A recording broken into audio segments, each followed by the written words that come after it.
Farhan Gunawan jadi satu dari 9 orang yang terdata di pesawat ATR 42500 jatuh di Gunung Bulu Saraung, perbatasan Kabupaten Pangkep Maros, Sulawesi Selatan.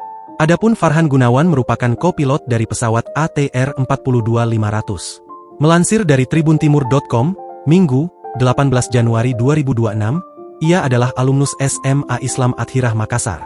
Farhan merupakan putra kelahiran Malili, Kabupaten Luwu Timur.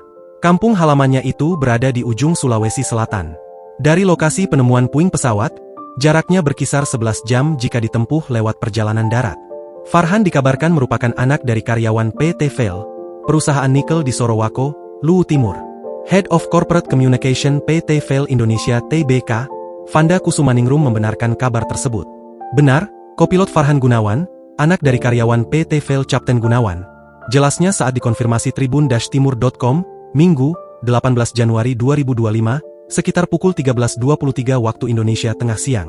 Kata dia, perusahaan ikut menyampaikan duka dan keprihatinan yang mendalam atas insiden penerbangan pesawat ATR 42500. Perusahaan menyadari, ini berdampak langsung pada keluarga dari karyawan PT Vail.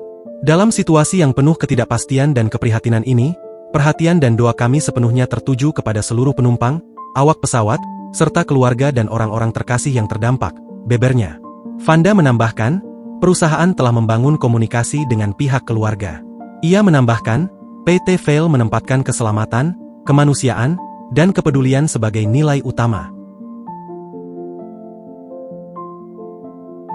Download Tribun X sekarang, menghadirkan lokal menjadi Indonesia.